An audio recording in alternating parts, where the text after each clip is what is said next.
Ma'am साहब, हाँ अंदर आ जाओ। मुझे ना आपसे कुछ बात करनी है, बहुत ज़रूरी। कोई जरूरी बात नहीं करनी है, किचन में इतना सारा काम फैला है, पहले वो जाके कर ले। मैम साहब प्लीज़ आप एक बार मेरी बात सुन लीजिए, बहुत ज़रूरी बात करने आई हूँ मैं आपसे। तुझे समझ में नहीं आ रहा है क्या? जाके काम कर, काम पड़ा हुआ है सारा, फिर तेरे जाने का टाइम हो जाएगा। और बाथरूम में मैंने कुछ कपड़े रख रखे हैं, उसे हाथ से धोने, वॉशिंग मशीन से नहीं धोने हैं। मैम साहब हमारी बात सुन लीजिए ना, वो सारा काम हम कर देंगे। अंकिता सुनो ना इनकी बातें। क्या सुनूं? हाँ मुझे अच्छे से पता है, कुछ नखरे करेगी, काम से बचने के एक्सक्यूज गिनाएगी और काम से बच जाएगी, छोड़ के चली जाएगी। साहब सही कह रहे हैं, एक बार सुन लीजिए। वो मेरे पति ना हॉस्पिटल में है और बहुत बड़ी इमरजेंसी है, तो मुझे ना कुछ पैसे चाहिए। प्लीज़ अगर आपसे हो सकता तो कुछ पैसे एडवांस दे दीजिए। एडवांस पैसे? अभी 10 दिन पहले ही मैंने तेरी सैलरी तुझे की है और आज तुझे एडवांस चाहिए? कोई एडवांस नहीं देने वाली मैं, चुपचाप से जाके काम कर। मैम साहब मैं आपके आगे हाथ जोड़ती हूँ, प्लीज़ हो सके तो थोड़े पैसे एडवांस दे दीजिए ना, मैं धीरे धीरे सारा सैलरी में कटवा दूंगी। तुम लोगों की हर दूसरे दिन मजबूरी आ जाती है क्या? कहाँ से लेके आते इतनी मजबूरियाँ? हमारे भी घर में फैमिली, हमारे पास तो नहीं आती इतनी मजबूरी जितनी तुम लोग गिनवाते रहते हो हर दूसरे दिन। कभी तुम्हारा बच्चा बीमार है, कभी पति बीमार है, सबका ठेका ले रखा है क्या हमने? और तो मैं तेरी हरकतों को अच्छे से जानती हूँ, न जाने कितने घरों से एडवांस ले रखा है, एक घर छोड़ा जहाँ काम करती थी वहां से एडवांस ना ले रखा हो। मैम साहब हमें पता है हमने औरों के घर से एडवांस ले रखा है, उन सब का भी धीरे धीरे कटवा रहे हैं। हर कोई आपको अच्छाई नहीं बताता है, सिर्फ बुराई बताता है। और हम कह रहे ना मजबूरी नहीं होती तो हम आपसे भी नहीं मांगते। आप तो जानती है ना हम इस सोसाइटी में कितनी पुरानी है, कब से काम कर रहे हैं सबके घर में, आपके भी घर में, इसलिए तो उन लोगों ने भी एडवांस दिया। थोड़ा सा आप भी दे दीजिए ना तो हमारा हो जाएगा काम। डॉक्टर ने बोला अगर हमने पैसे नहीं जमा कराए ना तो ऑपरेशन नहीं होगा, बहुत सीरियस बात है। मैम साहब देखो हमें तो पता भी नहीं कि क्या बीमारी है, क्या इलाज होगा, बस इतना पता कि पैसे जमा कराने से हमारे पति बच जाएंगे, उनका इलाज हो जाएगा। हम आपके आगे हाथ जोड़ते हैं, प्लीज़ मैम साहब हमें पैसे दे दीजिए एडवांस। मैं कोई हेल्प नहीं करने वाली, मेरे पास इतने फालतू पैसे नहीं है तुम लोगों को ऊपर लुटाती फिर, समझ में आई? अपना जाके काम कर, मेरे पास अभी गिड़गिड़ाने की जरूरत नहीं है, कि तेरे मगरमच्छ के आंसू से मैं पिघलने नहीं वाली हूँ। एडवांस तो मांग रही है, उसने काम किया तो है। ये काम करो, उसे पैसे दे दो जितने चाहिए। तुम नहीं जानते ऐसे लोगों को। इसने मुस्कान के घर से भी कितने पैसे उधार ले रखे हैं, वो भी मुझे आके बताती है कि अभी तक कटवाए नहीं, और अपनी तरफ से जिक्र तक नहीं करती है। ये मैं नहीं देके फंसने वाली, और मेरे पास नहीं है फालतू पैसे, और ना ही मैं तुझे 1 रुपए देने वाली हूँ। अब तेरे पति की बीमारी है, तबीयत खराब है, तो कहीं से कुछ भी कर, कहीं और से मांग, मेरे पास जरूरत नहीं मांगने की। जा काम कर चुपचाप से, वरना काम से भी निकाल दूंगी। अंकिता तुम्हें नहीं लगता तुमने कुछ गलत किया है?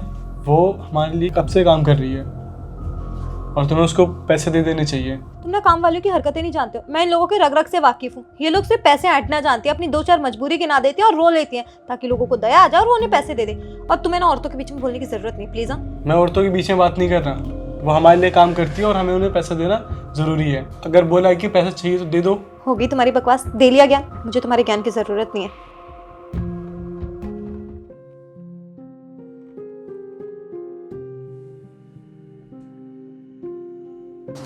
हेलो बेबी, पहचाना को? मैं तुम्हारे लिए कुछ लाया हूँ। मेरे लिए कुछ लेके आए हो? हाँ, आंखें बंद करना, ठीक है? खोलना मत। ओके, अब खोल सकती हूँ। खोलो। हाँ हाँ बिल्कुल। वाओ, गोल्ड की चेन। हाँ कैसा लगा? पर इसकी क्या जरूरत थी? पिछले महीने तो तुमने मुझे एक और चेन दी थी ना। छोटी छोटी बातें मत किया करो मेरे से। अच्छा, मैं छोटी छोटी बातें कर रही हूँ और तुम मुझे बड़े बड़े सरप्राइज लाके दो, उसका क्या? तुम भी ना।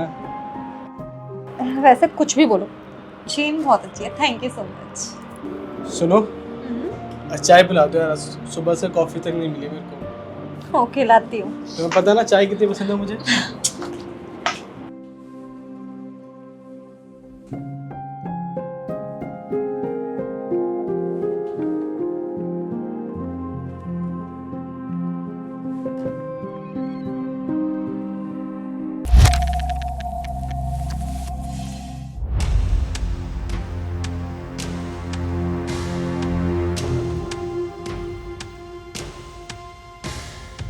Ruby, Ruby. हाँ मैम साहब, हाँ क्या हुआ?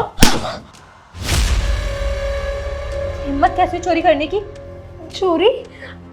मैम साहब मैंने कोई चोरी नहीं करी है।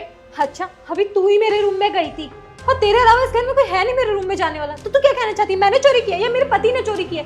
वो चेन लेके आए थे कल ही मेरे लिए और तेरे को पैसों की जरूरत थी, मैंने पैसे नहीं दिए तो तूने चोरी कर ली। मैम साहब मैं गरीब हूँ लेकिन मैं कोई चोर नहीं हूँ। हमेशा गरीब इंसान ही चोरी करता है क्योंकि पैसों की जरूरत अमीरों को नहीं होती, क्योंकि उनके पास तो पैसा होता है ना, गरीबों के पास पैसे नहीं होते, इसलिए नीच काम करना पड़ता है। मैं तुझ जैसे लोगों को ना बहुत अच्छे से जानती हूँ, अगर प्यार से बात कोई नहीं मानता तो तुम लोग ये हरकतें करते हो। अरे इतने सालों से यहाँ पे काम करती है, डायन भी ना 7 घर छोड़ के वार करती है, लेकिन तू एक ऐसी इंसान है ना जिस घर का नमक खाती है उसी की थाली में छेद करती है। मैम थोड़ा सोच समझ के बोलिए। बिल्कुल सोच समझ के ही बोल रही हूँ, बिना सोचे समझे मैं कुछ नहीं बोल रही हूँ। अरे मेरी ही गलती थी, मुझे तुझे काम से निकाल देना चाहिए था। मैंने तुझे धमकी दी थी ना कि काम से निकाल दूंगी, तू उसी चीज का बदला ले रही है। अरे कितने प्यार से मेरे लिए वो चेन लेके आए थे। मैम साहब मैं गरीब हूँ और मेहनत करके खाती हूँ, मेहनत कर सकती हूँ, मेहनत से नहीं डरती, लेकिन चोरी से बहुत डरती हूँ। मैंने कोई चोरी नहीं करी। मैं जब आपके कमरे में गई थी उस टाइम भैया भी वहाँ पे थे। इस घर में मेरे सिवा भैया भी रहते हैं ना। तो वो क्यों चोरी करेंगे? अगर उन्हें चोरी ही करनी होती तो वो मुझे ला के क्यों देते? हमारे पास किसी चीज की कमी है क्या कि हम अपनी ही चीजें चोरी करके तुझ पे इल्जाम लगाएंगे? मैम बस मैं इतना मैं कुछ नहीं सुनना चाहती तेरी बकवास, समझ में? मैं पुलिस को बुलाऊंगी, तेरी जिंदगी बर्बाद कर दूंगी। तू जिस घर में रह रही है उसी घर में चोरी कर रही है, शर्म नहीं आती है? इवन ना तुम जैसे गरीब लोग होते ही ऐसे हो, क्योंकि पैदाइशी से कुछ मिलता तो है नहीं, इसलिए दूसरों की चीज पे नजर गड़ा के बैठे रहते हो। एक बार पूरी बात जान तो लीजिए, देख लीजिए, क्या पता घर में कहीं गिरा क्या होगा। जानूं, क्या देखूं मैं? मुझे अच्छे से याद है, मैंने टेबल पे रखा है। जब उस रूम में कहीं गया नहीं है, मैंने कुछ चीज वहां से उठाई नहीं तो कहाँ गिरेगा? मैंने अच्छे से ढूंढ लिया, पूरा कमरा छान मार लिया, तब मैं आई हूँ तेरे पास। सुबह से मैं जब से रूम में गई हूँ ना, वही चेन ढूंढ रही हूँ पागलों की तरह। चेन मुझे कहीं मिल नहीं रही, कहाँ जा सकती है? मैंने पूरा घर देख लिया, पूरा मकान देख चुकी हूँ मैं। मैम साहब मैं एक काम करती हूँ, मैं एक बार दोबारा झाड़ू लगाती हूँ और क्या पता मिल जाएगा, अंदर ही गिरा होगा कहीं। कोई जरूरत नहीं है, कहीं ऐसा ना हो ढूंढने के बहाने और भी जो चीजें बची है ना मेरी, वो उठा के ले जाए, पूरे घर को ही लूट ले फिर। मैम साहब देखा पूरी सोसाइटी में कैसे बोलूंगी कि तूने मेरे घर में चोरी किया? अरे अपना पहनावा देख, कोई चीज मिली है जिंदगी में तभी तो दूसरों की चीजें देख के तेरे को लालच आ गया होगा। जल्दी से अपनी तलाशी करवा। अगर मैंने पुलिस बुला ली ना तो वो क्या करेगी तू भी अच्छे से जानती है। कहाँ है मेरी चेन?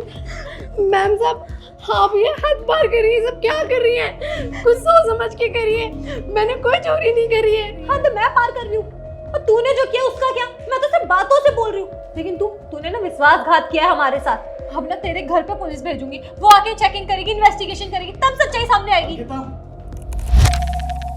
रूबी ने चोरी नहीं की है। अरे तुम नहीं जानते इस इंसान को, इसको पैसों की जरूरत है इसलिए इसने चोरी कर लिया और अब ये एक्सेप्ट भी नहीं कर रही। कितनी बेशरम लड़की है ना ये। मैंने कोई चोरी नहीं करी मैम साहब। बस कर, फिर ये मगरमच्छ के आंसू से ना ये पिघल जाएंगे, मैं नहीं पिघलने वाली। अरे तुम लोगों के रग रग से वाकिफ हूं, यहाँ तक कि तुम्हारा पूरा खानदानी चोर होता है। अंकिता, रूबी ने चोरी नहीं की है और जिस चैन की तुम बात कर रहे हो ना, वो चैन लॉकर में सेफ है। मुझे पता है तुम कितनी लापरवाह हो, इसलिए मैंने वो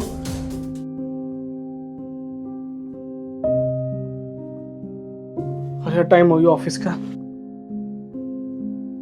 यार, ये पड़ा है यहाँ पर, इसे लॉकर में जमा करा दूंगा। वैसे भी अंकिता लापरवाह है। अरे अंकिता थोड़ा दिमाग यूज करो, किसी पे इल्जाम लगा रहे हो कि चोरी का, एक बार सोचते समझते, एक बार कॉल करते कि ये बोलूं कि ना बोलूं, खुद से ढूंढने की कोशिश करते। मैं देख रहा हूँ तुम्हें कुछ दिनों से, जो तुम इसके साथ बिहेव कर रही हो ना जैसे, वो बिल्कुल भी उचित नहीं है। अब आपको पता चल गया, सुन लिया आपने।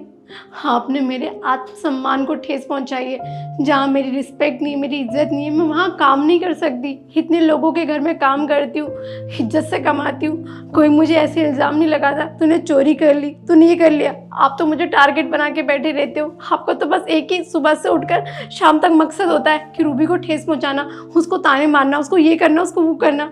अरे मैं काम करती हूँ आपके घर, अपने बच्चों को और अपने पति का पेट पालती हूँ, लेकिन आपसे वो भी बर्दाश्त नहीं हुआ। और मुझे इस घर में 1 मिनट भी और काम नहीं करना, और ना पैसे चाहिए। 10 दिन के पैसे आप रख लेना, शायद मैंने कुछ आपके घर का खा लिया हो, वो उसमें कट जाएंगे। रूबी, अंकिता जो तुमने आज किया, पता है क्या किया तुमने? एक इंसान जॉब पर जाता है, काम करता है, क्यों करता है? वो चोरी भी तो कर सकता है, सिर्फ और सिर्फ सेल्फ रिस्पेक्ट के चक्कर में। और आज तुमने बिना बात किए उस पर इतना इल्ज़ाम लगाया चोरी का, उससे कितना हर्ट हुआ होगा। नाक कटवा दिया तुमने।